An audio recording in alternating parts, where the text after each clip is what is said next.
Tonkadale, and today we're talking about seed starting. The days are getting longer and the sun is shining brighter as we approach our last average frost, which is around May 15th in our area. It's time to start thinking about starting seeds indoors. Some things can be started indoors to get a jump on the season, but other things do great sown directly in the ground once the soil warms up. Let's go over a few of those items before we get started. Any of your root vegetables like carrots, beets, radishes, all of those things can be sown directly in the ground. Other varieties such as peas and beans do really great when sown directly in the ground. Save your leafy greens for when those temperatures warm up. Sow those directly in your garden or in a container out on the patio. Your warm weather veggies are the veggies you want to get started indoors so you have a jump on the season. The advantage of starting seeds is it's a huge cost savings versus buying transplants in the spring. You also have a wider range of varieties to choose from. We carry seeds from 3 main vendors: Seed Savers Exchange, Hudson Valley Seeds, and Botanical Interests. All of our seeds are non-GMO. Many of them are organic, and the Hudson Valley seeds come with this really beautiful artwork on each packet. The back of your seed packet is basically all the information you need to know about sowing, germinating, and growing your transplants. Our last average frost date in this area is May 15th. Some seeds like to be sown 4 weeks before the last average frost, which will put you at April 15th, 6 weeks before the last average frost, which puts you around April 1st, 8 weeks, and 10 weeks before the last average frost. So if you're looking to get in some of those longer season warm weather veggies such as peppers and eggplants, it's time to get them going indoors. In store and online, we have a couple of different options for sowing your seeds. It's great to have a plastic type container to hold your containers or soil media.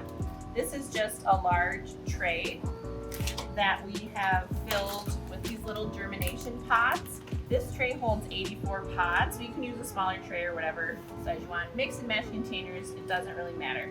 So what I did was I laid out all the pods and then I watered them in really well, and it took about 10 or 15 minutes for them to puff up to this size. In my tray, I chose to sow basil here at the front and tomatoes here at the back. What a great combo. And what we can see here is the cotyledons, which are the first true leaves emerging from the soil.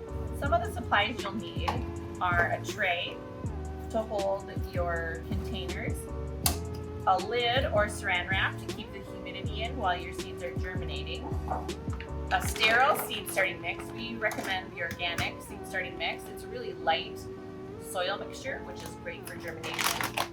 Some folks like to sprinkle vermiculite on the top of their growing media just to keep moisture in and to loosen the soil as well.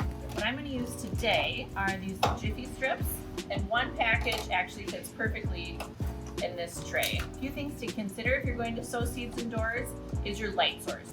So if you have a very bright window, you can use that and make sure to rotate them in the window so they're not stretching one direction or the other. You can also use grow lights or inflorescent bulbs, which you can hang directly above your tray and move them higher as the seedlings grow taller. Another thing to consider is, do you have a source for bottom heat? You can purchase heating mats online, super simple. Setting your seeding tray on top of the refrigerator, which will add some extra bottom warmth before the seedlings emerge. One thing that's really interesting is this floor here in the greenhouse in the front of the store, both wings, is actually built to grow seedlings on the floor. So it's a heated floor, it's so warm, and that's why the cats love to lay up here in the winter. My tray is all prepped and ready to go. These Jiffy strips are really nice because when it's time to transplant these to a larger pot, you can just break them apart. They're also biodegradable. I'll fill my tray with soil.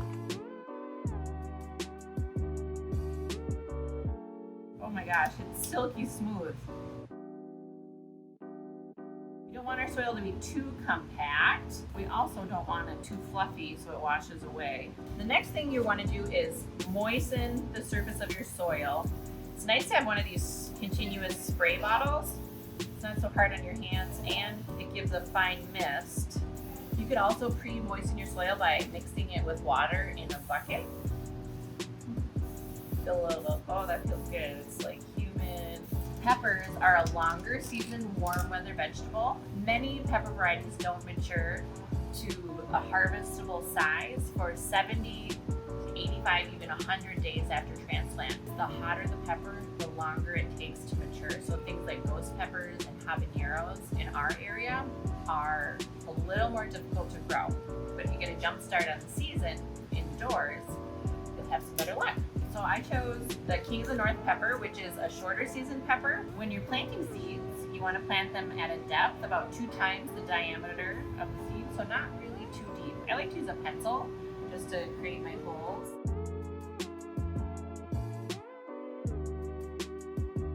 And we'll just cover them up. Next on the list would be tomatoes. I picked 2 of my favorites, Brandywine, the most delicious tomato in my opinion. Delicious slicer for burgers. Tomatoes will sow indoors 6 to 8 weeks before the last average frost. So tomato seeds look a little bit like pepper seeds, but they're actually a little bit smaller and they have like these funny little hairs on them. Expert tip, make sure to label what you're planting. I'm just going to stick the top of each seed packet near the cells and I'll come back in with labels a little bit later. Now let's talk about basil. Basil is another warm weather crop or herb. We'll plant this 6 weeks before our last average frost. With basil, you can plant multiple seeds per cell. Kind of gives you a more bushy look. We're getting closer to our last average frost. You're going to start melons 4 to 6 weeks before the last average frost.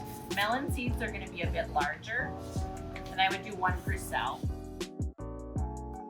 Along with melons, you can do squash. So these are winter squash. This is the yummy butternuts.